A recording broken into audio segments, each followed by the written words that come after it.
ॐ अखण्डमण्डलाकारं व्याप्तं येन चराचरं तत्पदं दर्शितं येन तस्मै श्रीगुरवे नमः।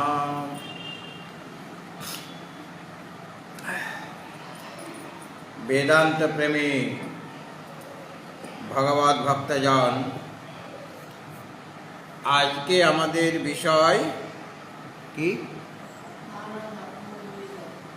आत्मानात्म विवेक। प्रथमे आमरा पुरातन जे पाठ सेटा आमरा पढ़े नेब। ओम श्री परमात्मने नमः।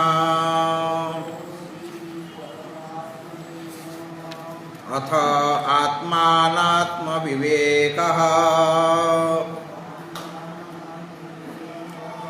दृश्यं सर्वमनात्मा स्यात् दृगेवात्मा विवेकिनः। आत्मानात्मा विवेको यः कथ्यते ग्रंथकोटिभिः। आत्मानात्म विवेकः कथ्यते आत्मना किं निमित्तं दुःखं शरीर परिग्रह निमित्तं न वैषा शरीरस्य सतः प्रिया प्रिययोर अपहतिरस्तीति श्रुतेः। शरीर परिग्रह केन भवति कर्मणा कर्म वा केन भवति इति चेत्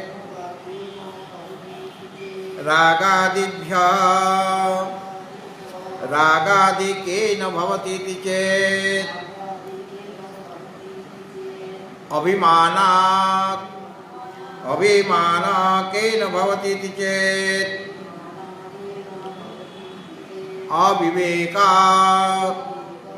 अविवेकः केन भवति इति चेत्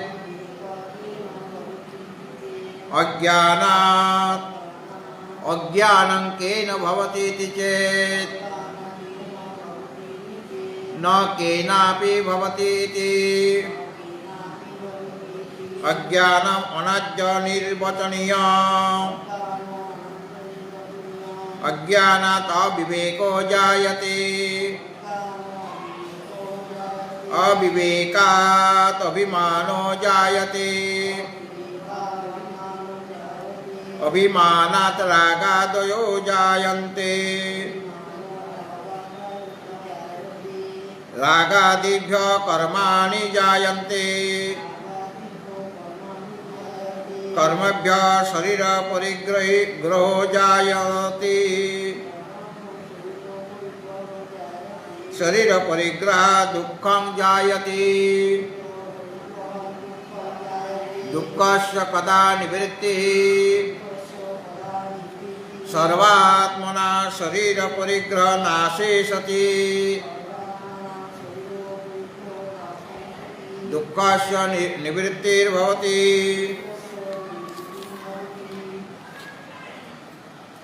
सर्वात्मपदं किमर्थं सुषुप्त्यवस्थायां दुःखे निवृत्ते अपि पुनरुत्थान समये उत्पाद्यमानत्वात् वासनास्थितं भवति। अतस्तन्निवृत्त्यर्थं सर्वात्मपदं सर्वात्मना शरीर परिग्रहे निवृत्ते सति दुःखस्य निवृत्तिर्भवति। शरीर परिग्रह निवृत्ति कदा भवति? सर्वात्मना कर्मणि निवृत्ते सति शरीर परिग्रह निवृत्तिर्भवति कर्म निवृत्ति कदा भवति सर्वात्मना रागादो निवृत्ते सति कर्म निवृत्तिर्भवति रागादि निवृत्ति कदा भवति सर्वात्मना अभिमाने निवृत्ते सति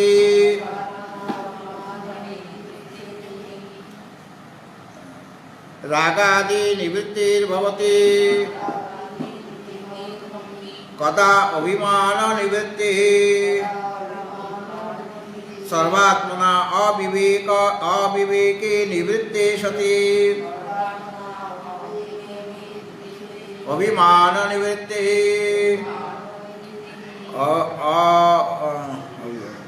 अविवेक निवृत्ति कदा भवति सर्वात्मना अज्ञाने निवृत्ते सति अविवेक निवृत्ति कदा अज्ञान निवृत्ति ब्रह्मात्मैकत्व ज्ञाने जाते सति सर्वात्मना अविद्या निवृत्ति दुखेर मूल कारणटा कि हलो अज्ञान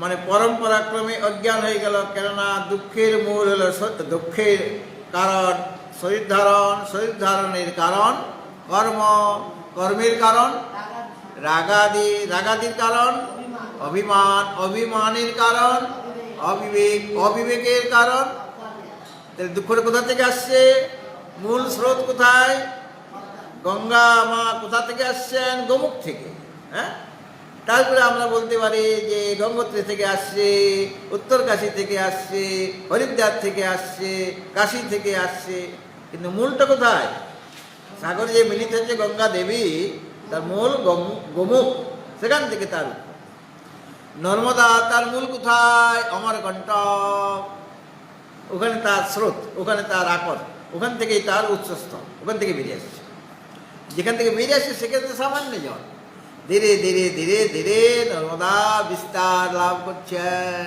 বিশাল আকার ধারণ করছেন তো অজ্ঞান থেকেই ধীরে ধীরে আমার পরম্পরাক্রমে শরীর ধারণ হয় আর শরীর ধারণের জন্যই দুঃখ অতএব দুঃখের নিবৃত্তি কিভাবে হবে বলছেন যে অজ্ঞানের নিবৃত্তি হলে দুঃখের নিবৃত্তি কখন অজ্ঞান যখন দূর হবে তো অজ্ঞানের নিবৃত্তি আমি কিভাবে করব তার উত্তরটা বললেন ব্রহ্মাত্মৈকত্ব জ্ঞানে যাতে সতে সর্বাত্মনা অবিদ্যা নিবৃত্তি সর্বতভাবে অবিদ্যা নিবৃত্তি কখন হবে যখন ব্রহ্মাত্মৈকত্ব জ্ঞান উৎপন্ন হবে উদয় হবে ব্রহ্ম আত্মার একত্ব যে জ্ঞান অর্থাৎ আমি হচ্ছি ব্রহ্মস্বরূপ অহং ব্রহ্মাস্মি এই যে অনুভব এই জ্ঞান মানে এখানে অপরোক্ষ জ্ঞান মানে অনুভূত জ্ঞান পরোক্ষ জ্ঞানের দ্বারা অবিদ্যা নিবৃত্তি হবে না কি জ্ঞান চাই অপরোক্ষ জ্ঞান চাই মানে অনুভব চাই কিসের অনুভব ব্রহ্ম আর আত্মার একত্ব জ্ঞান এটার উৎপন্ন হওয়া চাই তাহলে পরে সর্বতভাবে দুঃখে নিবৃত্তি হবে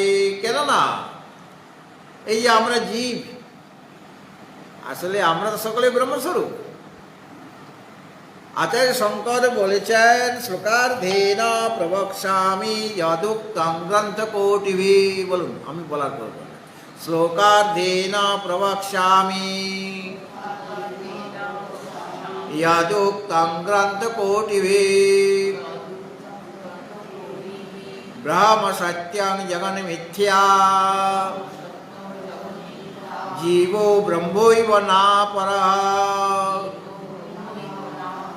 সমস্ত বেদের মূল তত্ত্ব এখানে লুকিয়ে আছে মানে অর্ধ শ্লোকে আচার্য শঙ্কর সেই কথাটি বলে দিয়েছেন যে সমগ্র বেদ ঋক সাম যজু অথর্ব চারটে বেদ, সেখানে তার যে মূল তাৎপর্য, এত বিশাল যে বেদ তার রহস্য, তার তাৎপর্য কি অর্ধ শ্লোকেই বলে দেওয়া হয়। শ্লোকার্ধেন প্রবক্ষ্যামি, অর্ধ শ্লোকে আমি প্রকৃষ্ট রূপে বলে দেব। আচার্য বলছেন, বলে কি বলবে যে যত উত্তম গ্রন্থ কোটি কোটি কোটি গ্রন্থে, মানে অনন্ত গ্রন্থে, গ্রন্থ আমাদের অনেক আছে। আমাদের সনাতন যে বৈদিক ধর্ম, সেখানে একটাই ধর্মশাস্ত্র নয়, অন্যদের কেবল একটাই শাস্ত্র। কেউ বলছেন আমাদের শাস্ত্র হলো বাইবেল, কেউ বা বলছেন আমাদের কোরআন। এইভাবে বিভিন্ন সম্প্রদায়ের একটা মূল গ্রন্থ আছে। আর আমাদের মূল গ্রন্থ তো একটা আছেই, সেটা হলো বেদ, শ্রুতি মাতা, সেখান থেকে সব বেরিয়েছে অন্যান্য শাস্ত্রগুলি। আমাদের শাস্ত্র কত নাম বলা যাবে না, এত নাম। হ্যাঁ, আমাদের রামায়ণ আছে, আমাদের মহাভারত আছে, আমাদের ভাগবত আছে, আমাদের 18 পুরাণ আছে, 18 উপপুরাণ আছে, উপনিষদ আছে, ওই বেদের মধ্যে ওটা অবশ্য ভাগ। উপনিষদ আছে, গীতা আবার মহাভারতের এই অন্তর্গত। এছাড়া আরো অনেক শাস্ত্র আমাদের আছে, আছে কিনা। আর মহাপুরুষেরা তারা ওই যে বেদ মাতাকে বা স্মৃতিশাস্ত্রকে অবলম্বন করে আরো আরো অনেক শাস্ত্রগ্রন্থ রচনা করছেন। হ্যাঁ, এবং এই যে সামান্য গীতা মহাভারতের ভীষ্ম পর্বে রয়েছে মোটেই 700 শ্লোক। হ্যাঁ, তাই তো। কিন্তু ওর যে ভাষ্য, অনেক ভাষ্য আছে, একজনের ওই ভাষ্য নয়, আছে শঙ্করের, আছে রামানুজের, আছে আরো অনেকের আছে। হ্যাঁ, আবার তার টিকা আছে, টিপ্পণী আছে, ফুটনোট আছে, ওটাকে বুঝাবার জন্য। হ্যাঁ, তাহলে গ্রন্থের আকারটা বেড়ে যাচ্ছে কিনা। আবার এইভাবে আরও যারা সমস্ত মহাপুরুষগণ, তারাও শাস্ত্র রচনা করে গিয়েছেন। ব্রহ্মসূত্র রচনা করলেন ব্যাসদেব। ব্যাসদেব যেমন 18 পুরাণ, 18 উপপুরাণ। আর কি রচনা করেছেন? মহাভারত, ব্যাসদেবের লিখিত। আর কি রচনা করলেন? ভাগবত। সেই রকম বেদান্তের দর্শন, ব্রহ্মসূত্র, যেটা তোমরা পড়েছো কিছুদিন। হ্যাঁ, অথাত ব্রহ্ম জিজ্ঞাসা জন্মাদ্যস্য যতঃ শাস্ত্রয়ো, মনে আছে তো? সব ভুলে গেছে। ওই যে আবার পড়াও তোমাদের, শাস্ত্রয়ো নিত্যা তত্ত্ব সমন্বয়া, এই ওই মন্ত্রগুলি, সূত্রগুলি আছে কিনা। তাহলে এগুলি রচনা করলেন কে? ব্যাসদেব। দেখুন, ব্যাসদেবের অনেক কিছু কাজ করে গিয়েছেন আমাদের জন্য। হ্যাঁ, কেন ব্যাসদেব দাপর যুগের লোক, দাপর যুগে জগৎগুরু তিনি। কিন্তু বর্তমানেও তিনি রয়েছেন এই কলিযুগে। আচার্য শঙ্করের সাথে ব্যাসদেবের দেখা হয়েছিল, তিনি কলিযুগে আছেন। অশ্বত্থামা কোন যুগের লোক? দাপরের। এখনও তিনি রয়েছেন নর্মদার কিনারে কিনারে, তটে তটে ঘুরে বেড়ান। হ্যাঁ, আর আমরা তেল মাখা, ওই যে ঘা হয়ে গেছে না, যে মাথায় মণিটা কেটে নেওয়া হয়েছিল, ঘা হয়ে গেছে, সেই যে ঘাটা যাতে করে ব্যথা না পায়, সে তো যাই হোক গুরু দ্রোণাচার্যের পুত্র, তো কাজে তেল মাখার সময় কয়েক ফোঁটা তেল এরকম ছিটিয়ে দিই মাটিতে, ওটা অশ্বত্থমা মাথায় গিয়ে লাগবে, মানে ঘাটা একটু, মানে ব্যথাটা কমবে, কষ্টটা কমবে। হ্যাঁ, মানে অনেক সময় মানে নানা রকমভাবে অসুবিধা সৃষ্টি করে, সেটা কমবে, এটা তার ঔষধ। হ্যাঁ, এখনও তিনি আছেন, অনেকেই দর্শন করেন অশ্বত্থমাকে। তারপরে হনুমান ত্রেতা যুগের লোক, এখনও আছেন। এই দাপরেও ছিলেন, ভীমসেনের সাথে দেখা হয়েছে, মহাভারতে দেখেছেন। হ্যাঁ, আর কলিযুগেও রয়েছেন, যেখানে রামায়ণ পাঠ হবে সেখানে তিনি এসে উপস্থিত হয়ে যাবেন। হ্যাঁ, এইভাবে কয়েকজন চিরজীবী রয়েছেন। তা এরাও ব্যাসদেব, এদের অনেক অনেক গ্রন্থ রয়েছে। তারপর মহাভারতের কিছু কিছু অংশ, সেগুলি আবার অনেকেই টিকা টিপ্পণী রচনা করেছেন। এইভাবে গ্রন্থ আমাদের বেড়ে। তাছাড়া আমাদের যে সংস্কৃত সাহিত্য, রঘুবংশ বলুন, আরও আরও অনেক অনেক আমাদের সংস্কৃত সাহিত্য আছে কি না। হ্যাঁ, কালিদাসের, হ্যাঁ এইরকমভাবে যেগুলি আছে না, সেখানেও কিন্তু কার কথা বলা হবে? সেটা উপন্যাস। আমাদের আধুনিক যেমন উপন্যাস আছে না, সেরকম ওগুলি নায়ক নায়িকা সবাই আছে, কিন্তু ওখানেও ওই সংস্কৃত সাহিত্যের মধ্যেও আত্মার কথা তারা বলে দিচ্ছেন। কারণ তারা এক একজন বিরাট বিরাট পণ্ডিত, সংস্কৃতিজ্ঞ পণ্ডিত। তারা তো বেদ বেদান্ত পড়ে রয়েছেন। তুলসীদাসের রামায়ণ আপনি পড়ে দেখুন, পুরোটা বেদান্ত। গল্প আছে ঠিকই, কিন্তু ওর মধ্যে বেদান্ত তিনি ঢুকিয়ে দিয়েছেন। তুলসীদাসের রামায়ণের এটাই বৈশিষ্ট্য। হ্যাঁ, আর আমাদের বাল্মীকি মুনি রচিত রামায়ণ, সেখানেও বেদান্ত রয়েছে, সেখানেও শ্রী ভগবানের কথা রয়েছে, মহাভারতে রয়েছে, ভাগবতে রয়েছে। আর আমাদের বাংলাতে রামায়ণ রচনা কে করলেন? মানে রচনা নয়, ওটা রামায়ণটা ওই মূল যে বাল্মীকি রামায়ণ থেকে তিনি নিয়েছেন। কে করলেন? কৃত্তিবাস ওঝা। ওদের যেমন তুলসীদাস, আমাদের সেই রকম কৃত্তিবাস ওঝা। আর মহাভারতটাকে পর্যায়কারে লিখলেন কাশিরাম দাস। কাশিরাম দাস কয়ে শুনে পুণ্যবান। হ্যাঁ, মহাভারতের কথা হ্যাঁ অমৃত সমান। তাহলে কাশিরাম দাস কয়ে শুনে পুণ্যবান। সত্যি ওটা খুবই মূল্যবান গ্রন্থ তিনি রচনা করেছেন ওই যুগে। তখন তো কোনো অনুবাদ ইত্যাদি তৈরি হয়নি। পরে মহাভারতের যে অনুবাদ করলেন যিনি, বিশাল আকারে অনুবাদ প্রথম, এবং সম্পূর্ণ সংস্কৃত ঘেঁষা যে বাক্যের দ্বারা। হ্যাঁ, বঙ্কিম সাহিত্য পড়েছেন, সেখানে যারা সংস্কৃত জানে না তারা বঙ্কিম সাহিত্যের স্বাদ গ্রহণ করতে পারবে না, অর্থে বুঝতে পারবে না কি বলতে চাইছেন। মূল যে বঙ্কিম সাহিত্য, সেটা বোঝার ক্ষমতা সাধারণ লোকের নাই। এই জন্য রেক্টিফাই করে বাজারে ছাড়া হয়, যাতে করে লোকে বুঝতে পারে। তাছাড়া বই বিক্রি হবে না। আচ্ছা, তাহলে আমাদের ওই যে প্রাচীন যে সাহিত্য, সেখানেও শ্রী ভগবান ঢুকে বসে আছেন। হ্যাঁ, মানে তার কথা বর্ণনা করেছেন। কেননা আমাদের যে মূল শাস্ত্র শ্রুতি মাতা, তিনি যা বলে গিয়েছেন, যে তত্ত্ব বলে গিয়েছেন, সেই তত্ত্বগুলি তারা ভালোভাবে পড়াশোনা করেছেন। তারা গুরুকুলে গিয়েছিলেন, তাদের বেদ বেদান্ত সব পড়া আছে। কাজেই তারা যা খেয়েছেন, যা গ্রহণ করেছেন, যা জেনেছেন, সেইগুলি তাদের সাহিত্যে ঢুকিয়েছেন। মূলা খেলে ঢেকুরটা কিসের উঠবে? মূলার ঢেকুর। হ্যাঁ, পেঁয়াজ খেলে পেঁয়াজের ঢেকুর উঠবে। ওরা তো বেদ মাতাকে খেয়েছেন, মানে বেদ মাতা, বেদ অধ্যয়ন করেছেন, বেদান্ত করেছেন, অন্যান্য দর্শন শাস্ত্র অধ্যয়ন করেছেন। কাজে কথা বলার সময় ওই কথাগুলি তাদের মুখ থেকে বেরিয়ে আসবে। একজন ভক্ত যখন কথা বলে, তখন তার কথাগুলি একরকম হয়। আরেকজন যখন ভগবত ভক্ত নয়, সে যখন কথা বলবে, তার কথাগুলি অন্যরকম হয়ে যায়, একরকম কথা হবে না।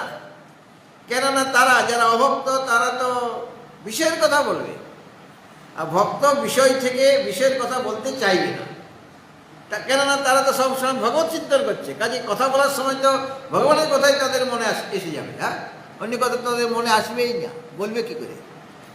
সুতরাং কালিদাস ইত্যাদি যত সংস্কৃতজ্ঞ পণ্ডিত, তারা যে সমস্ত শাস্ত্র রচনা করে গিয়েছেন, সাহিত্য বা কাব্য, তার মধ্যেও এই রামায়ণ মহাভারতের কথা, উপনিষদের কথা, যে রবীন্দ্রনাথ তার যে কবিতা, তার যে গান, ভালোভাবে পড়লে বুঝতে পারবেন সব উপনিষদ থেকে তিনি গ্রহণ করেছেন।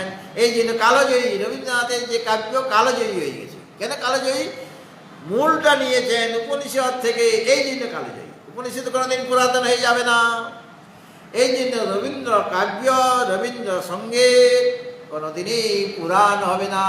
এই রবীন্দ্রসঙ্গীত এমন একটা সঙ্গীত যে আপনি শ্রাদ্ধ বাড়িতেও গাইতে পারবেন, একটা মানে আধুনিক যে সভা, তার মধ্যেও গাইতে পারবেন, আবার আধ্যাত্মিক যে সভা, সেখানেও আপনি গাইতে পারবেন। অর্থ আলাদা আলাদা হয়ে যাবে। হ্যাঁ, কিন্তু মূল আসলে তিনি বলতে চাইছেন, প্রেমের কথা যেখানে বলা হয়েছে, সেটা ভগবানের সাথে প্রেম, কোনো ব্যবহারিক প্রেম, জাগতিক প্রেম নয়। কেন উপনিষদের কথা তিনি বলছেন। কাজে এগুলি কালজয়ী হয়ে যাবে। কাজে আমাদের শাস্ত্র, মূল শাস্ত্র তো একটা ঠিকই, শ্রুতিমাতা, তাকে অবলম্বন করে আরো অনেক অনেক শাস্ত্র রচিত হয়েছে। তাহলে এত এত যে শাস্ত্র, অনেক শাস্ত্র, এত শাস্ত্র পড়া আমাদের পক্ষে সম্ভব নয়। হ্যাঁ, অনেক অনেক শাস্ত্রে যে কথাটা বলা হয়েছে সেটা আমি অর্ধ শ্লোকে বলে দেবো। আচার্য শঙ্কর বললেন, অর্ধ শ্লোকে কি বলবে? ব্রহ্ম সত্যং জগন মিথ্যা, ব্রহ্ম হলো একমাত্র সত্য বস্তু, আর জগৎ হলো মিথ্যা। আর জীব ব্রহ্মইব, জীব ব্রহ্মস্বরূপে ন অপর, ব্রহ্ম থেকে ভিন্ন কিছু তত্ত্ব নয়। তাহলে এটাই হলো বেদমাতা এই কথাটাই বলতে চেয়েছেন, যে তুমি যার পেছনে ছুটছ, সেটা জগতের পেছনে ছুটছ, শব্দ স্পর্শ রূপ রস গন্ধের পেছনে ছুটে চলেছ, ওগুলি সব মিথ্যা। কাজে আমরা কার পেছনে ছুটছি? মিথ্যার পেছনে, অবস্তুর পেছনে। মিথ্যাকে বলা হয়েছে অবস্তু। হ্যাঁ, আর যেটা বস্তু মানে আত্মা, সত্য যিনি, তিনি হলেন আত্মা, তিনি হলেন বস্তু। আমি বস্তুর পেছনে ছুটব নাকি অবস্তুর পেছনে ছুটব? বস্তুর পেছনে তো আমাদের ছুটা দরকার, যেটা যে বস্তুটা আছে সেটার পেছনে আমি ছুটব। যেটা নাই, যেটা সত্তাই নাই, তার পেছনে ছুটে কোনো লাভ হবে? তাকে পাবো? সংসার কাকে বলে? যাকে ধরতে চাইলে ধরা যায় না, তার নাম সংসার। সংসারে বস্তুগুলো আমি ধরতে চাইছি, আমি আমার যৌবনকে ধরে রাখতে চাইছি, পেরেছি? কত রকমের ক্রিম মাখলাম, কত রকমের ঔষধ সেবন করলাম, কত রকমের ভিটামিন খেলাম, কত রকমের যোগ ব্যায়াম করলাম, এক্সারসাইজ করলাম, পাতা ভ্রমণ করতে করতে আমার পা দুটা মানে ব্যথা হয়ে গেছে, তথাপি যৌবনকে ধরে রাখতে পারলাম না। ধীরে ধীরে প্রৌঢ় হয়ে গেলাম, আর আমি ভাবলাম প্রৌঢ়ত্বকে ধরে রাখবো। কিছুদিন তো থাকলো, তারপরে দেখলাম যে চলতে অসুবিধা হচ্ছে, পাটা ব্যথা হয়ে যাচ্ছে, বুকে ব্যথা হয়ে যাচ্ছে। আগে হাঁটলে পরে ব্যথা হচ্ছে না বুকে, এখন ব্যথা হয়ে যাচ্ছে একটু হাঁটলে। মানে আমি বৃদ্ধ হয়ে গিয়েছি। আর বৃদ্ধ হলেও এখন লাঠি ভর দিয়ে যেতে পারি, এখনও প্রথম ভ্রমণ করা যায়, কিন্তু 10 বার বসতে হচ্ছে তাকে। ও দেখছে কোথায় চেয়ার আছে, কোথায় কোনো একটা বসার জায়গা আছে, আর বসার জায়গা না থাকলে নিচেই বসে পড়বে, কেন সে তো দাঁড়াতে পারছে না বেচারি। হ্যাঁ, কিন্তু প্রথম ভ্রমণ করতে বলছে ডাক্তার, না তো ডায়াবেটিসটা কমবে না, রসগোল্লা খেতে পারবে না। তো রসগোল্লা খাওয়ার জন্য সে প্রথম ভ্রমণ করছে, যাতে রসগোল্লাটা খাওয়া যায়, ডায়াবেটিসটা আমার কন্ট্রোলে থাকে। কিসের জন্য কন্ট্রোল করতে চাইছে? একটু মিষ্টি খেতে পারো, ওটা লোকদার। সুতরাং আমরা কার পেছনে ছুটছি? অনাত্মার পেছনে, অবস্তুর পেছনে, মিথ্যার পেছনে ছুটে চলেছি। তা কার পেছনে ছোটা উচিত ছিল? কাকে লাভ করার জন্য আমার চেষ্টা করা উচিত ছিল? যিনি সত্য, যিনি নিত্য, যিনি শুদ্ধ, যিনি বুদ্ধ মুক্ত স্বভাব, যেটা আমি স্বয়ং। হ্যাঁ, ওটাই আমি। অর্থাৎ আমি নিজেকে হারিয়ে ফেলেছি এই সংসারে। যে সংসারটাকে ধরতে চাইলে ধরা যায় না, পিছলে পিছলে পালিয়ে যায়। হ্যাঁ, তার পেছনে তাকে ধরতে চেয়েছি। সারা জীবন আমি কি করছি? সংসারকে ধরতে চাইছি, কিন্তু কিছুই ধরে রাখতে পারলাম না। আমি অনেক অনেক অর্থ উপার্জন করেছিলাম, সব অর্থ আমি ধরে রাখতে পেরেছি? সব হাত থেকে চলে যাচ্ছে, লক্ষ্মী চঞ্চলা হাত থেকে চলে যাচ্ছে। তারপর একদিন ব্যাংক ব্যালেন্স সব ব্যাংকেই পড়ে রইল, আর আমি চললাম আমার নিজের জায়গায়। হ্যাঁ, আমি চলে গেলাম এখান থেকে ছেড়ে। এখানে এত মায়া মমতা ত্যাগ করে চলে গেলাম, যেখানে আমি যাদের ছাড়া থাকতে পারছিলাম না তাদের সকলকে ছেড়ে চলে গেলাম। বা অনেক সময় আমি যাদের ছাড়া থাকতে পারি না, তিনি আমার আগেই চলে গেলেন, তথাপি আমাকে থাকতে হচ্ছে। হ্যাঁ, এদের ধরে রাখা যাবে না। এই জগৎটাকে, এই জাগতিক বস্তুগুলো থাকবে না, ঠিকই থাকবে না। অথচ আমি ওটাতে বানিয়েছিলাম, বা আমার কোনো পূর্বপুরুষ বানিয়েছিল, আমি সেই করে পৈতৃক ভিটায় আছি, কিন্তু ধীরে ধীরে ইটগুলো খসে যাচ্ছে, লবণ লেগে যাচ্ছে, নোনা ধরে যাচ্ছে, এরকম হয় কিনা? থাকবে। আর আমার প্রিয়জন কত ছিল, সব প্রিয়জন কি আছে বর্তমানে? এই যে আমরা বৃদ্ধাবস্থা প্রাপ্ত হয়েছি, কত কত প্রিয়জন চলে গিয়েছে, নতুন নতুন প্রিয়জন আসছে আমার। হ্যাঁ, তাদেরকে নিয়ে মেতে আছি, মানে এটাই মায়া। হ্যাঁ, আমাকে মেতে থাকতে হবে। অনেক অনেক প্রিয়জনকে আমরা হারিয়েছি, কিন্তু নতুন নতুন প্রিয়জন ভগবান আমার পাঠিয়ে দিচ্ছে, যে একটু মায়াতে আবদ্ধই থাকা।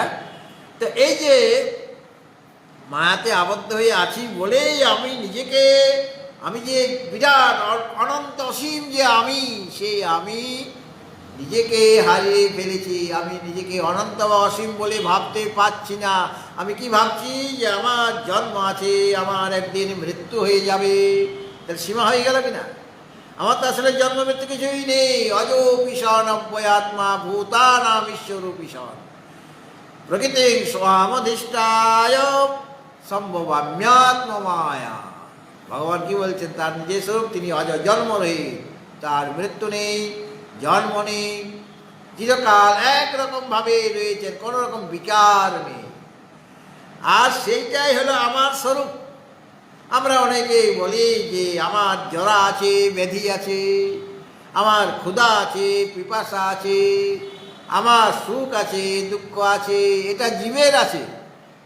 কিন্তু তুমি তো জীব নও। তুমি, তোমার যে আসল স্বরূপটা, তুমি হচ্ছে শিবস্বরূপ। কাজে তোমার কোনো জরা নেই, কোনো ব্যাধি নেই, তো চিন্তা এত টেনশন নিচ্ছে কেন? আমরা বর্তমান সময়ে মানসিক চাপ ভোগ করছি, মানসিক চাপে আছি যে কেন ব্যাধি এসে যাবে, আর ব্যাধি এসে গেলে মরণ হয়ে যেতেও পারে। সকলে যে ফিরবে হাসপাতাল থেকে, এটা তো কোনো গ্যারান্টি দিতে পারছে না। অনেকে ফিরে আসছেন, অনেকে ফিরে আসতে পারছেন না। এই যে মানসিক চাপ, কেন? ওই আমি মনে করছি আমার ব্যাধি আছে, এই জন্য আমার মানসিক চাপ। আমি মনে করছি আমার চোখ দেখতে পাচ্ছি না ভালোভাবে, কান ভালো শুনতে পাচ্ছি না, কালা হয়ে গেছি, হাঁটুতে ব্যথা, কোমরে ব্যথা, বেশি ব্যথা নয় আমার শুধু ওই পায়ের চোটতে ব্যথা, আর হাঁটুতে ব্যথা, আর একটু কোমরে ব্যথা, আর পেটটাও একটু গড়বড় করে, পেটেও ব্যথা বোধ করি। আর বেশি ব্যথা নেই, শুধু মাত্র একটু বুকে ব্যথা, আর ঘাটটা এদিক সেদিক করতে পারি না, করতে গেলেই না আমার মাথাটা ঘুরে, ওটা ঘাড়ে ব্যথা, মানে স্পন্ডিলাইটিস। আর এইগুলি ব্যথা করে, দাঁতগুলি মাড়ি খুলে না, তো এই মুখে ব্যথা, আর নাকটাও কীরকম কীরকম করছে আজকাল, নাকে ব্যথা, চোখে ব্যথা, কানে ব্যথা, আর কপালতে ব্যথা, আর মাথাটা কীরকম যেন দপদপ করে, মানে ব্যথার কোনো অন্ত নাই। হ্যাঁ, এরকম আমরা মনে করি, এগুলি সব জড়া হয়ে যাচ্ছে আমাদের। হ্যাঁ, তো যে মনে করবে এরকম, আবার আমরা মনের কল্পনার দ্বারা রোগ সৃষ্টি করি। আমার কোনো রোগ নেই, আমি সুস্থ আছি, কিন্তু আমি মনে করছি বুঝি আমার এই রোগটা হয়ে গেলো, এই রোগটা হয়ে গেলো, এই ভাবতে ভাবতে সেই রোগটা তার হয়ে যাবে। যে মনে করবে আমার এই রোগ হয়েছে, তার যদি রোগ নাও থাকে, তাহলে সেই রোগটা তার হয়ে যাবে। রোগ দেখলে ও তো আমাকে আদর করবে, গেলে কাজে আমি যাই, ওখানে খুব আদর করবো, খুব যত্ন হবে, খুব ওষুধ সেবন করবে। হ্যাঁ, তাহলে আমি খুব ভালো থাকবো সেখানে। কাজে আমার জরা নেই, আমার কি ভাবতে হবে? আমার জরা নেই, আমার ব্যাধি নেই, আমার ক্ষুধা নেই, আমার পিপাসা নেই, আর আমার কোনো জাগতিক সুখ বা দুঃখ নেই। তোমার কি আছে তাহলে?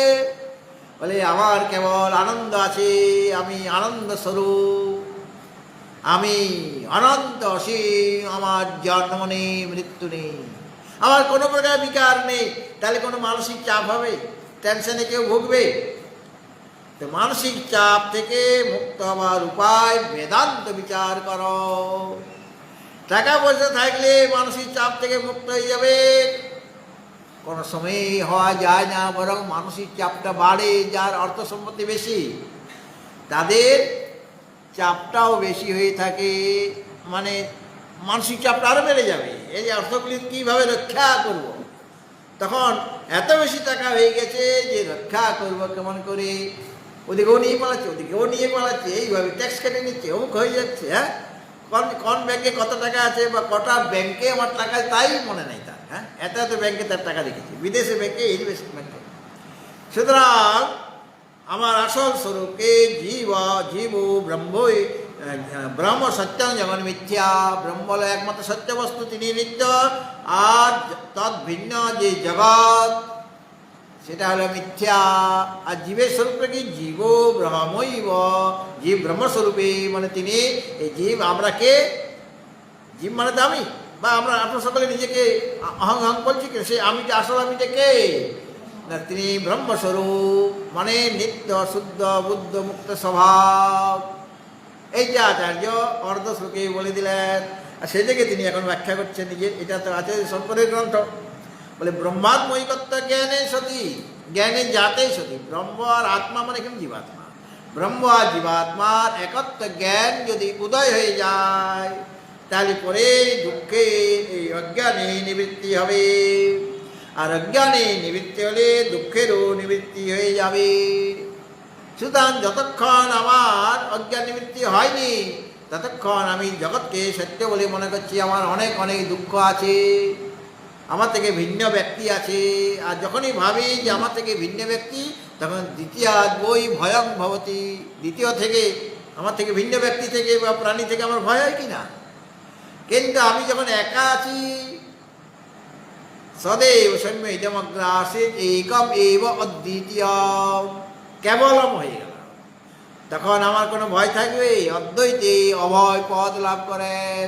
অভয় বই জনক প্রাপ্ত, সিরাজা জনক তিনি অভয় পদ প্রাপ্ত হলেন, মানে নিজের স্বরূপকে অবগত হলেন। নিজের স্বরূপকে জানলেই অভয় হওয়া যায়। তখন বুঝতে পারবে যে একমাত্র ওই নিত্য বস্তুই আছেন, মানে আত্মায় রয়েছেন, তদ ভিন্ন যে অনাত্মা বা জড় পদার্থ সেগুলি নেই। কাজে অদ্বিতীয় তত্ত্বে তিনি পৌঁছে গেলেন। সেখানে কোনো ভয় নেই, কোনো জরা নেই, কোনো ব্যাধি নেই, ক্ষুধা নেই। ক্ষুধা পিপাসা নাই, ক্ষুধা পেলে খাবে কি? তাতে শরীরেই নাই, তা খাবার কি? শরীর থাকলে তো খাওয়া, শরীর যদি না থাকে কি খাবার? সে তো অশরীর হয়ে যায়। কাজে আর যদি ক্ষুধা পায় তো কী খাবে? তার থেকে ভিন্ন কোনো বস্তুই নাই, খাবার কোনো জিনিসই নাই। হ্যাঁ, আমার কত রকম এটা চাই সেটা চাই, কত জিনিস চাই। আবার মাখার জিনিস আলাদা, খাবার জিনিস আলাদা। তো আমাদের খাবার বস্তু অনেক আছে, আবার অনেকগুলি আছে যেটা লাগাবার বস্তু। তেল এটা লাগানো যায়, আবার খাওয়াও যায়। হ্যাঁ, কিছু কিছু তেল আছে লাগানো যাবে, শরীর লাগানো যাবে, আবার রান্না করে খাওয়া যাবে। তো অজ্ঞান নিবৃত্তি না হলে দুঃখের আত্যন্তিক নিবৃত্তি হবে না। সাময়িকভাবে কোনো দুঃখ হয়তো দূর হতে পারে, রোগ হয়েছে, আমার চিকিৎসা হলো, রোগটা দূর হয়ে গেল, দুঃখের হাত থেকে নিবৃত্তি। কিন্তু ওই রোগটা তো আবার হতে পারে। দুঃখের আত্যন্তিক নিবৃত্তি হতে গেলে অজ্ঞানের নিবৃত্তি চাই, আর অজ্ঞানের নিবৃত্তি হতে গেলে জীব আর ব্রহ্মের একত্র জ্ঞানের প্রয়োজন। আমি যে ব্রহ্মস্বরূপ এই বোধটি তোমার হতে হবে, অনুভব হবে, পরোক্ষ জ্ঞান নয়। অপরোক্ষ জ্ঞান হবে, তবে গিয়ে অজ্ঞান দূর হবে। আর অজ্ঞান দূর হলে অজ্ঞানকে আশ্রয় করে যা কিছু ছিল, সম্পূর্ণ জগৎ অজ্ঞানকে আশ্রয় করে আছে।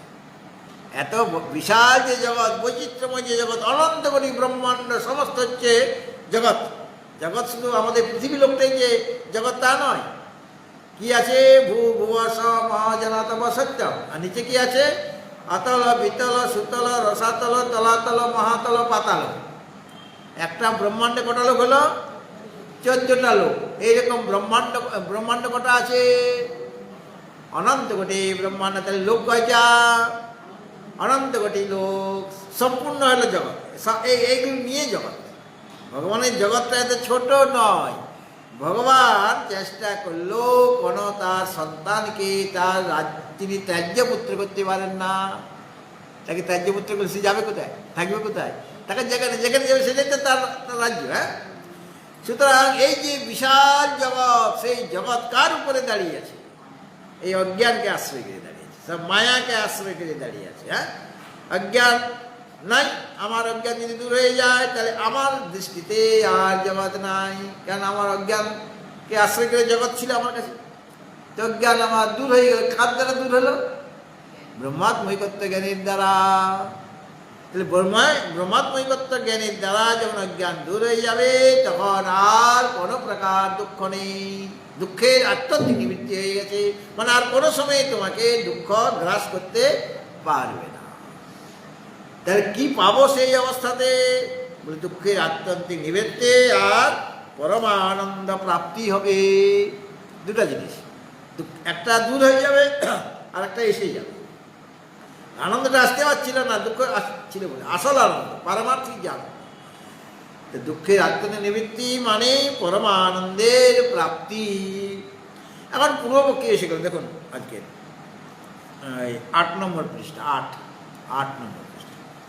যাদের বই নেই তাদের আমি কালকে বই দিয়ে দেবো। হ্যাঁ, আপনারা আসবেন। নন বলবেন আমার বলার পরে, নন নিত্যানাং কর্মণাং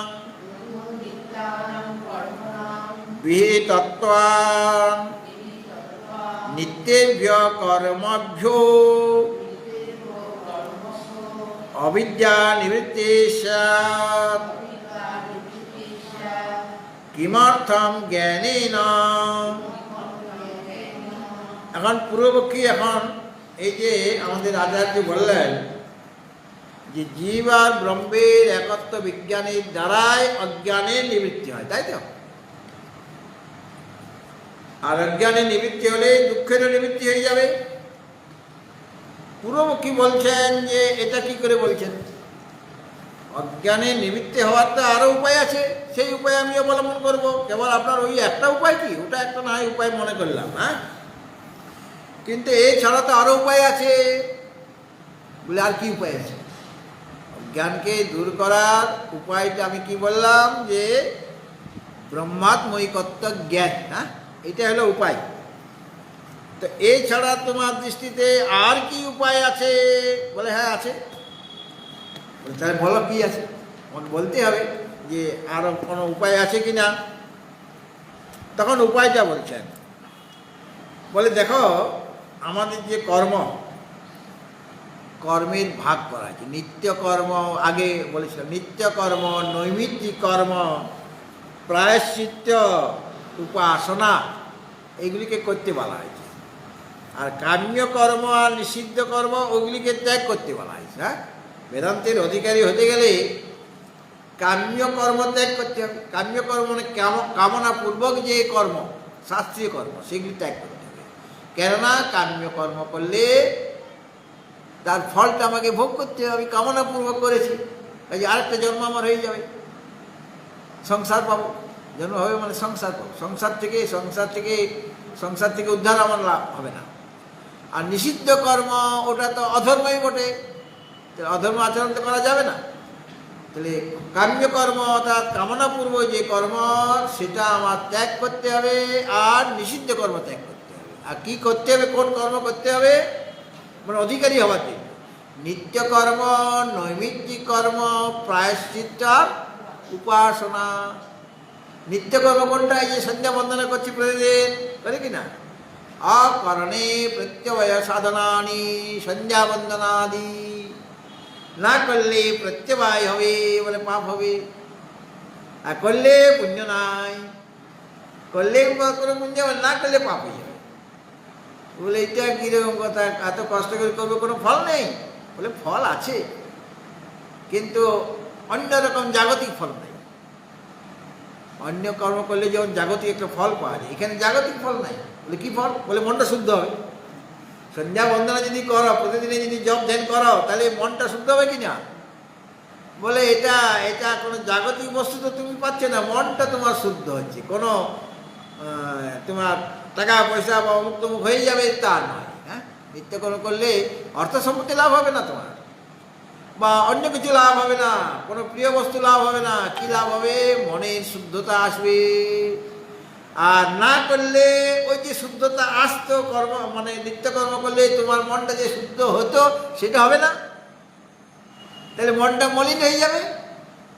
আমার আয়না আছে, দর্পণ আছে, প্রতিদিন এই মুখটা দেখতে হয় আমাকে। কতবার দেখেন সারাদিনে? বলে মহারাজ 2-3 বার 3 বার তো দেখতেই হয়। তারও বেশিও দেখি, সেটা আপনাকে বলছি না। তো আমাদের এই যদি সাধু বাবারা 12 বার আয়নাটা আবার টেবিলে, যাতে করে যখন তখন দেখা যায়। হ্যাঁ, কাজে অন্য জায়গায় দূরে থাকলে আবার আয়নাটা সেখানে গিয়ে উঠে নিয়ে আসো, অনেক ঝামেলা। কাজে টেবিলেই থাকুক, পড়ার টেবিলে, মাঝে মাঝে আয়নাটা মুখটা দেখি তো পাস হয়ে গেল। তো এই যে আমি দর্পণে মুখটাতে দেখছি, কিন্তু দর্পণের সেবা করছি না। যার কাছ থেকে আমি কাজ নেব তার সেবা করতে হবে কিনা, তার জন্য কিছু কাজ করতে হবে কিনা। কি কাজ? প্রতিদিনই সেটাকে পরিষ্কার করা দরকার। অনেক ধুলাবালি লেগে যাচ্ছে, ময়লা লাগছে কিনা। মানে আপনার ঘরেই আছে, কোনো বাইরের থেকে কোনো ময়লা আসছে না, কিন্তু আপনার ঘরের ভিতরে যে ময়লাগুলি আছে, জানলা দিয়ে ঢুকছে, ধুলাবালি ঢুকছে কিনা, সেইগুলি সব আয়নার মধ্যে পড়ছে। আর এমনিতেই আপনার মাথায় তেল টেল লাগান, ময়শ্চারাইজার, এখন তো ময়শ্চারাইজার না কী সব লাগায়। তো যাই হোক, ওটা আয়নার মধ্যে হাত দিচ্ছেন, আয়নাতে ওই সমস্ত তেল বা ক্রিম লাগাচ্ছেন, ক্রিম হাত ধরে লাগিয়ে আপনি আয়নাটা ধরছেন, তাহলে আয়নাতে ক্রিমটা লেগে গেল কিনা, পন্সটা লেগে গেল, নোভিয়া নাকি ওটা লেগে গেল, যাই হোক লাগলো কিনা, ওটা তো তৈলাক্ত স্নেহ ভাব। তারপরে ধুলাবালিতে আকাশে বাতাসে আছে, আমার আবহাওয়ার মধ্যে সেই ধুলাবালি জমে গেল। প্রতিদিনই যদি এই কাজটা হতে থাকে, ধীরে ধীরে আয়নাতে আর মুখেই দেখতে পাবেন না। কি কাজ করা উচিত ছিল? প্রতিদিন আপনার আয়নাটাকে পরিষ্কার করা দরকার ছিল। বলে কি দিয়ে করব? কি একটা ক্লিনার আছে, কি নাম, লিকুইড একটা বেরিয়েছে বর্তমানে, হ্যাঁ, কলিন দিয়ে। তো কলিন দিয়েও সবসময় ভালো পরিষ্কার হয় না, খবরের কাগজ ওটা ভালো, সবচেয়ে ভালো। কলিন দিয়ে দেখা যায় যে দাগ হয়ে গেছে। তো খবরের কাগজ, আবার ইংরেজি খবরের কাগজ হলে আরও ভালো হয়। মানে কেন?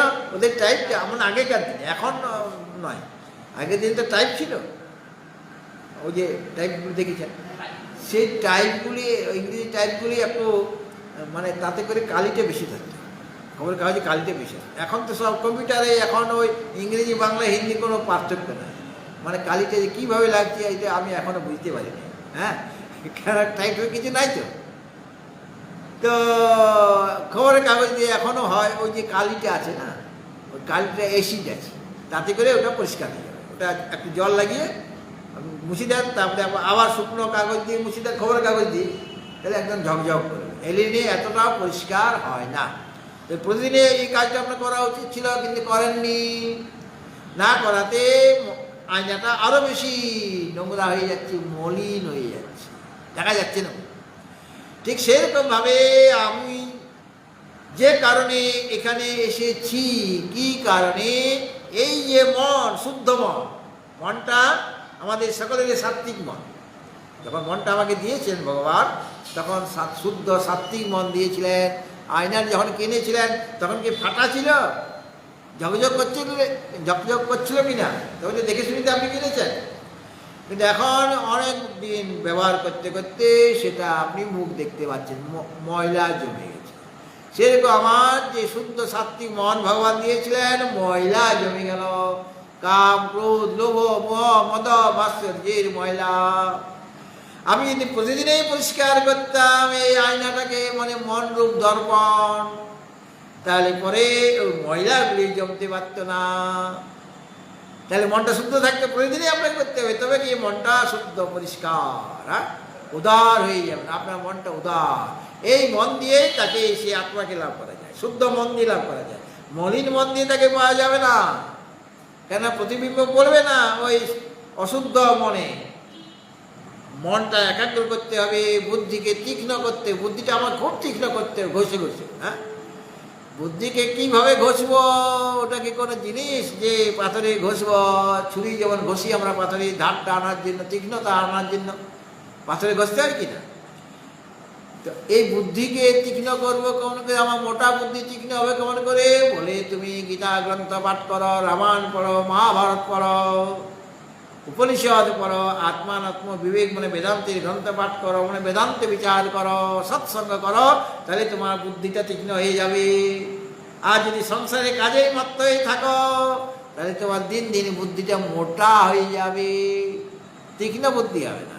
সাংসারিক বুদ্ধি ওটা মোটা বুদ্ধি, আধ্যাত্মিক বুদ্ধিটা হলো তীক্ষ্ণ বুদ্ধি।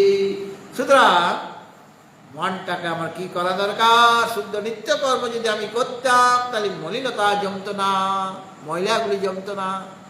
আর নিত্যকর্ম যখন করবো না, তখন ময়লা জমে যাবে। তাহলে ওই যে অকরণে প্রত্যবায় সাধনানি, নিত্যকর্ম কাকে বলা হয় তার ডেফিনেশন দেওয়া হয়েছে, অকরণে প্রত্যবায় সাধনানি সন্ধ্যা বন্দনাদি। না করলে প্রত্যয় হবে, মানে পাপ হবে, আর করলে কোনো পুণ্য নাই।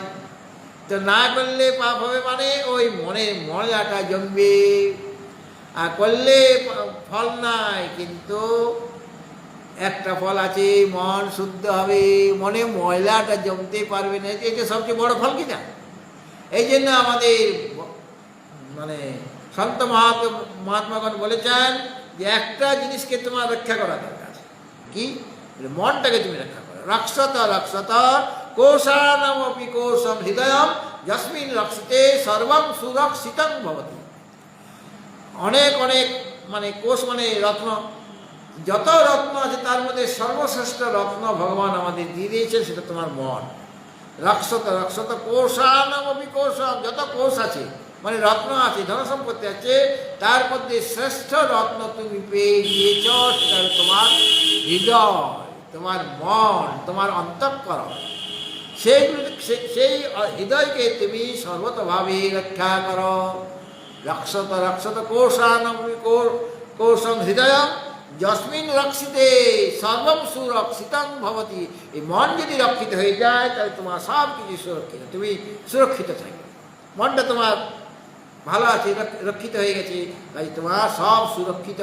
কেননা এই মন দিয়ে তুমি তোমার জীবনের লক্ষ্য যে পরমাত্মা, তাকে তুমি অনুসন্ধান করতে পারবে, তাকে জানতে পারবে। মনসা এব ইদম আপ্তব্যম, একাগ্র মনের দ্বারা, তীক্ষ্ণ বুদ্ধির দ্বারা তুমি তাকে জানো।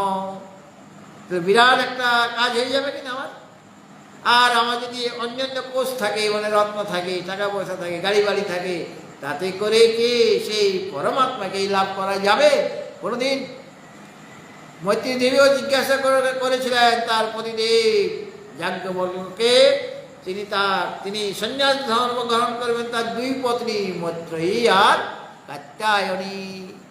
তার অবর্তমানে যাতে দুজনের মধ্যে কোনো বাদ বিবাদ না হয়।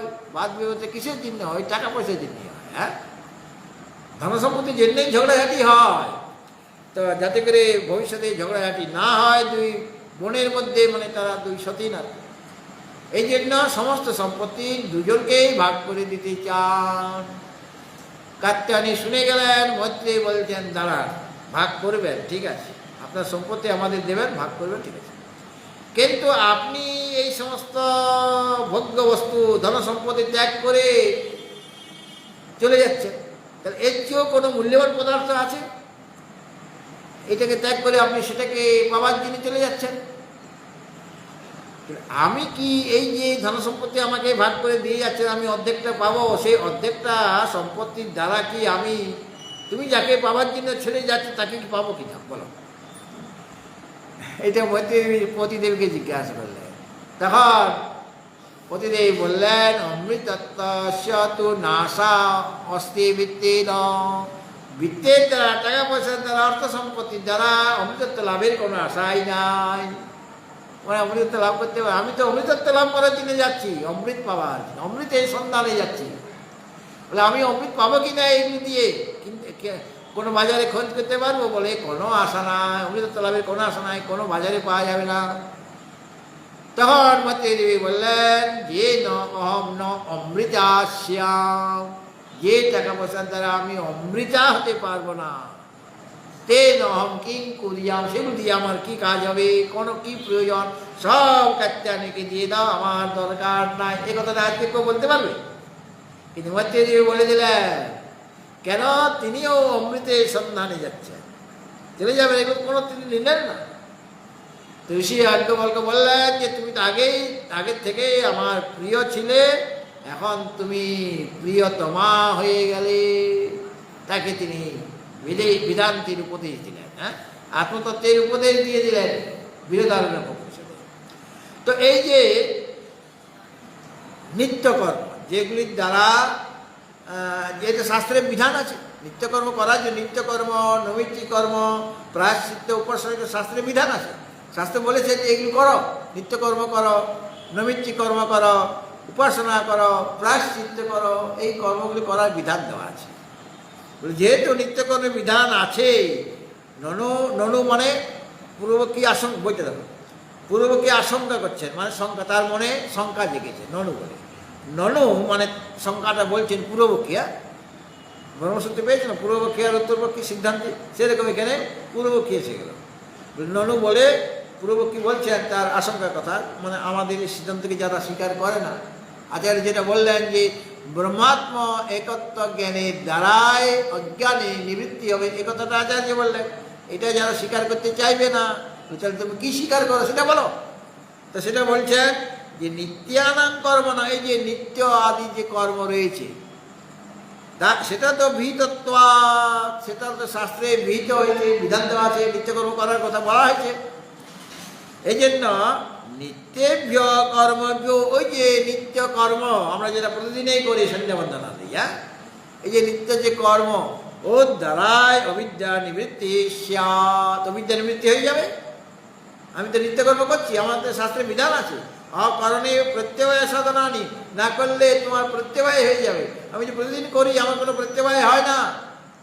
এই যে ওই যে নিত্যকর্ম বা নৈমিত্তিক কর্ম বা প্রায়শ্চিত্ত বা উপাসনা, এইগুলির দ্বারাই অবিদ্যা নিবৃত্তি। তুমি কি করে বললে যে ব্রহ্মা আর আত্মার একত্র জ্ঞানের দ্বারা অজ্ঞানের নিবৃত্তি হবে? আরে অজ্ঞানকে দূর করা তারও উপায় আছে। বলে কি উপায়? এই নিত্যকর্ম করবো আমি শাস্ত্রকে মানি, শাস্ত্র স্বীকার করি। শাস্ত্র বলেছেন যে নিত্যকর্ম করতে, শাস্ত্র বলেছেন নিত্যকর্ম করো তুমি। তো শাস্ত্রের বিধান মেনে আমি এই যে নিত্যকর্ম করছি, এর দ্বারাই আমার অবিদ্যা দূর হয়ে যাবে। আমার একত্ব জ্ঞানের কি প্রয়োজন? ব্রহ্মাত্মৈকত্ব জ্ঞানের কি প্রয়োজন? ওটা দরকার নেই। ওটাতে অবিদ্যা নিবৃত্তি হোক, ঠিক আছে, কিন্তু নিত্য কর্মের দ্বারা অবিদ্যা নিবৃত্তি হয়ে যাবে। এটা কে বলছেন? পূর্ববর্তী বলছেন কর্মের দ্বারা অবিদ্যা নিবৃত্তি হবে, মানে অজ্ঞান দূর হবে কার দ্বারা? কর্মের দ্বারা, নিত্য কর্মের দ্বারা। এটা তো আশঙ্কা করলেন, এটি আশঙ্ক্য বলো। এইরকম আশঙ্কা করছেন কারা? পূর্ববর্তী, যে নিত্য কর্মের দ্বারাও অবিদ্যা নিবৃত্তি হতে পারে। অবিদ্যা মানে এখানে অজ্ঞান, আর অজ্ঞান নিবৃত্তি হলে আমাদের দুঃখ থাকবে না, দুঃখের আত্যন্তিক নিবৃত্তি হয়ে যাবে। আমার ব্রহ্মাত্ময় করতে গেলে কি দরকার? নিত্যকর্মের দ্বারাই আমি অজ্ঞানকে দূর করে দেব। তার উত্তরে বলছেন, দেখুন এখানে একটু ভুল আছে, আপনাদের বইয়ে কারেকশন করে নেবেন। হ্যাঁ, কলম আছে, কলম বার করো। তোমাদের এখানে আছে ন কর্মাদি বিনা, আছে কি না? ওটা হবে কর্মাদিনা। কি হবে? ওই যে বিনাটা নয়, কর্মাদিনা, ওই যে বিটা বাদ যাবে। হ্যাঁ, আর দুটো একসাথে কর্মাদিনা হবে, ঠিক আছে? বুঝতে পেরেছ?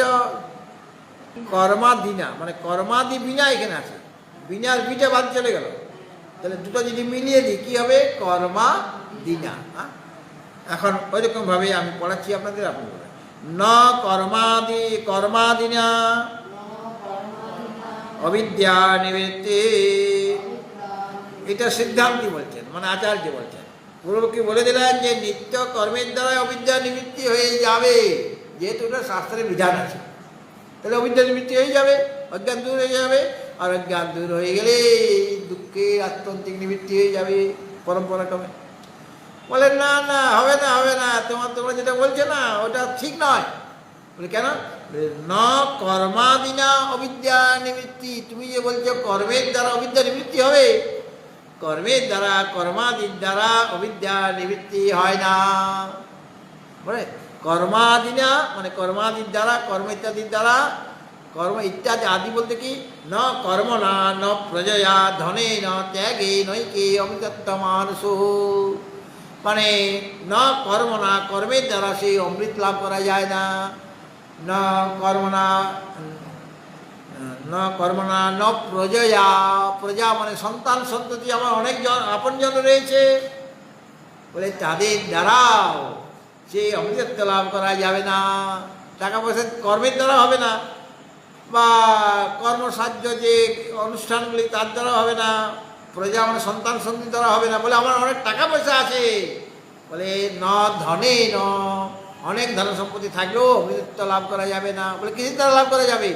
ত্যাগে নৈকে অমৃতত্ব মানুষ, একমাত্র ত্যাগের দ্বারাই সেই অমৃতত্ব লাভ করা যায়, ভোগের দ্বারা তাকে পাওয়া যাবে না। কিসের দ্বারা পাওয়া যাবে? ত্যাগে না তেন ত্যক্তেন ভঞ্জেতা মা গৃধ কশ্যসি ধনম, ঈশ্বর পরিস্থিতি বলা হয়েছে। সুতরাং কর্মের দ্বারা অবিদ্যা নিবৃত্তি হবে না, হয় না। হ্যাঁ, বলে কেন হবে না? কর্মের দ্বারা অবিদ্যা নিবৃত্তি হবে না কেন? আপনি বললেই শুনবো। বলে শুনো, তারপরে দেখছেন তৎকুত ইতি চেত তখন প্রভু প্রশ্ন করলো, বলে কেন হবে না? আমি তো বললাম কর্মের দ্বারাই অবিদ্যা নিবৃত্তি হয়ে যাবে, এ কথাটা আমি বলেছি। আর তুমি কি বলছো যে কর্মের দ্বারা অবিদ্যা নিবৃত্তি হবে না, অজ্ঞান দূর হবে না। তখন প্রভু প্রশ্ন করলো যে তৎকুত ইতি চেত, কেন অবিদ্যা কর্মের দ্বারা অবিদ্যা নিবৃত্তি হবে না, কেন?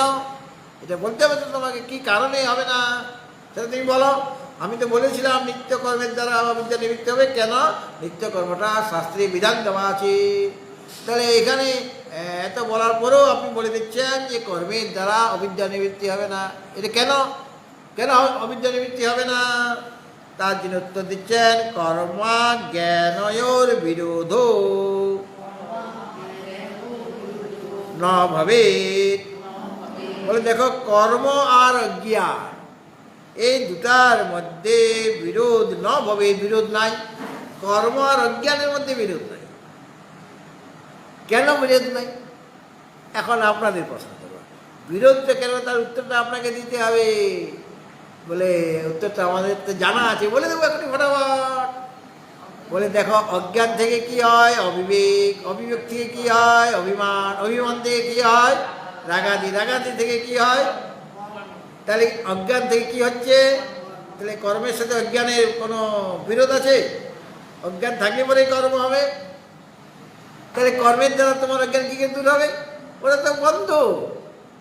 কর্ম আর অজ্ঞান এরা দুজন বন্ধ। কেননা বন্ধু না বলে মানে অজ্ঞানের এই সন্তান, মানে নাতিপুতি আর কি। অজ্ঞান থেকে অবিবেক, অবিবেক থেকে অভিমান, অভিমান থেকে রাগাদি, রাগাদি থেকে কর্ম। তাহলে অজ্ঞানের পর মানে মানে কর্মটা হচ্ছে, অজ্ঞান হচ্ছে কর্মের এই পূর্বপুরুষ। হ্যাঁ, কর্ম হচ্ছে অজ্ঞানের পূর্বপুরুষ হওয়াতে কর্ম কি অজ্ঞানের সাথে কি ঝগড়া করবে? মানে অজ্ঞান থেকেই তো আমার পরমক্রমে দেখতে পাচ্ছি কর্মটা অনুষ্ঠিত হচ্ছে। তাহলে কর্ম আর অজ্ঞানের মধ্যে কোনো বিরোধ আছে? এই জন্য বললেন যে কর্মা জ্ঞানয়োর বিরোধ ন ভবে।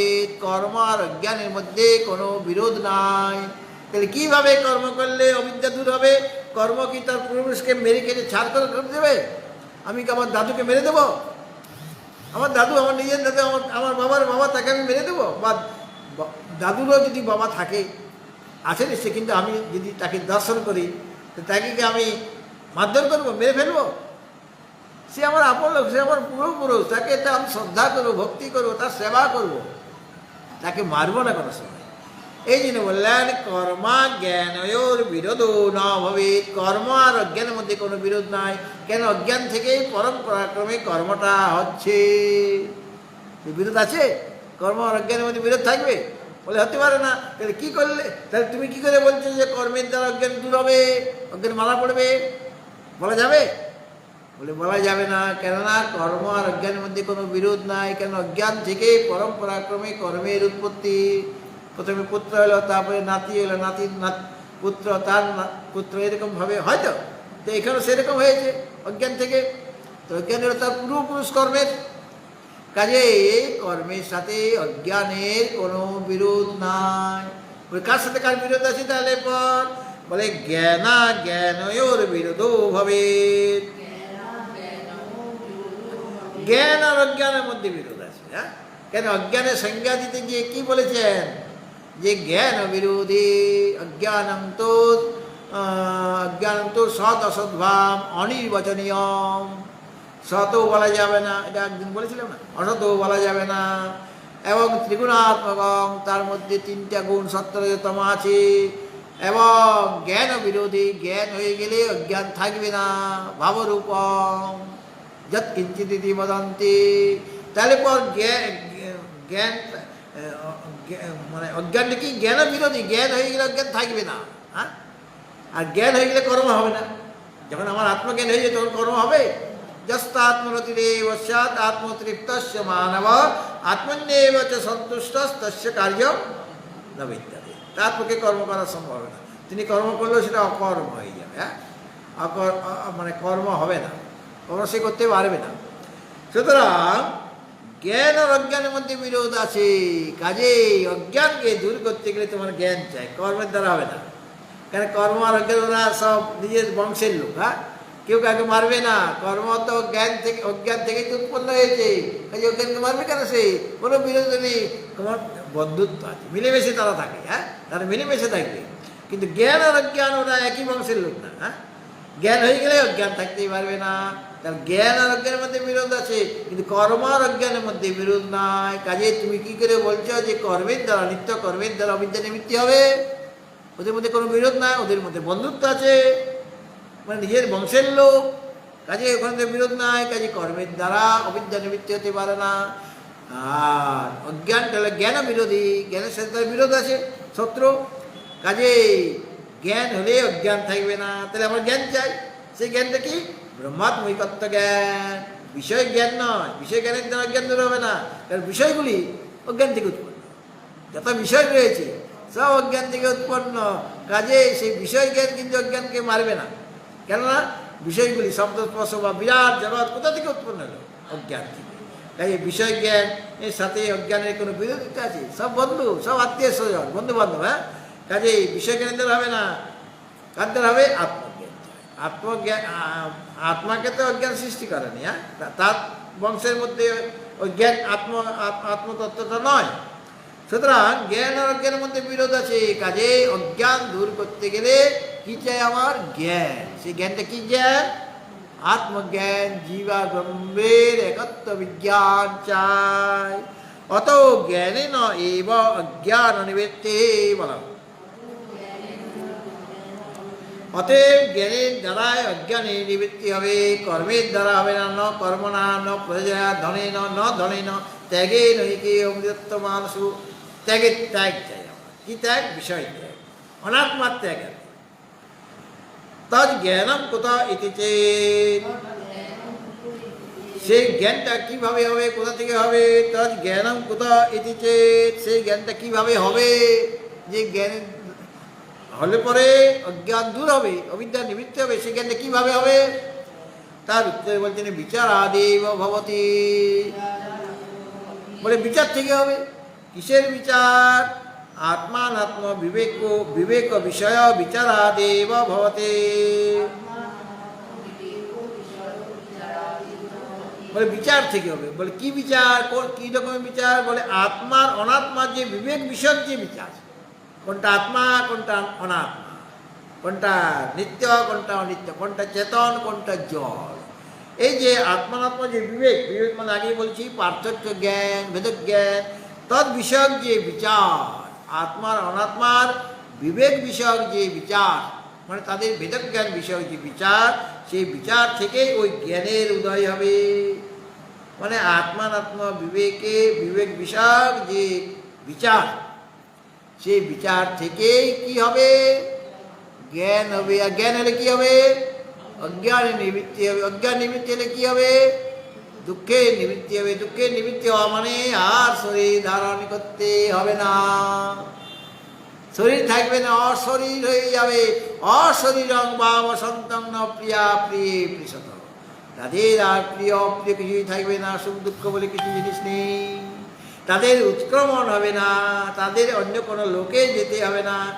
এখন যারা সাদা লোক মারা যাচ্ছে, তাকে কেউ স্বর্গলোকে যাচ্ছে, কেউ ব্রহ্মলোকে যাচ্ছে, কেউ বা নরক লোকে যাচ্ছে নিজে নিজের কর্ম অনুসারে। কিন্তু ওরা কোথায় যাবে? যারা আত্মনাত্ম বিবেকের বিচার করলো, বলে তারা তো নিজ স্বরূপে বিলীন হয়ে যাবে। আমার ঘটের মধ্যে যে আকাশটা ছিল, ঘটটা যদি নষ্ট হয়ে যায় তো ঘটাকাশটা কোথায় যাবে? মহাকাশে বিলীন হয়ে যাবে। সুতরাং এই যে শরীরের মধ্যে যে আমি বসেছিলাম, শরীরটাই উপাধি করে, ঘরটা উপাধি, আর এখানে শরীরটা উপাধি, ইন্দ্রিয় সেটা তো সূক্ষ্ম শরীরের অঙ্গ।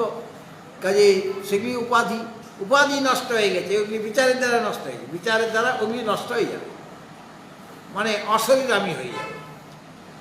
আর ওর দ্বারা কি হবে? ওগুলা উপাধি যদি নষ্ট হয়ে যায়, তখন আমি যে আছি ভিতরে, হ্যাঁ, স্থূল শরীর, সূক্ষ্ম কারণ শরীর, ভিতরে কে আছে? আমি, সচ্চিদানন্দ রয়েছে। অন্নময়, প্রাণময়, মনোময়, বিজ্ঞানময়, আনন্দময় কোষের ভিতরে কে আছেন? আমি আছি। সে আমি তখন কোথায় যাব? আমি জীব ছিলাম, এদের আমাকে আটকে রেখেছিল, তিনজনে মিলে আমাকে কারাগারে রেখে দিয়েছিল। সংসার কারাগারে রেখে দিয়েছিল ওই তিনজনে মিলে বা পাঁচজনে মিলে, অন্নময়, প্রাণময়, মনোময়, বিজ্ঞানময় আর আনন্দময়। কারাগারে আমি ছিলাম, মানে আবদ্ধ হয়েছিলাম, মায়াতে আবদ্ধ হয়েছিলাম। এখন ওরা সব কারাগার ছিন্ন ভিন্ন হয়ে গেল, শিকল খুলে গেল। এখন কি হলো, আমি মানে সেই পরমাত্মার মধ্যে জীবাত্মা বিলীন হয়ে গেল, এক হয়ে গেল। বাণটা যখন লক্ষ্যস্থলে লাগে এক হয়ে যায়, জীবাত্মরূপী বাণ পরমাত্মার লক্ষ্যে যখন ভেদ করলো তখন এক হয়ে গেল। জীব ব্রহ্মের একত্ব বিজ্ঞান, এই একত্ব বিজ্ঞানের দ্বারাই অজ্ঞানের নিবৃত্তি হবে। আর অজ্ঞান নিবৃত্তি হলে তখন আমার কোনো দুঃখ নাই, কেবল আনন্দই আনন্দ, চিদানন্দ রূপ শিবোহাম শিবোহাম। হরি ওম। পূর্ণমদা পূর্ণমিদং পূর্ণাৎ পূর্ণমুদাচ্যতে পূর্ণস্য পূর্ণমাদায় পূর্ণমেবাবশিষ্যতে। ওম শান্তি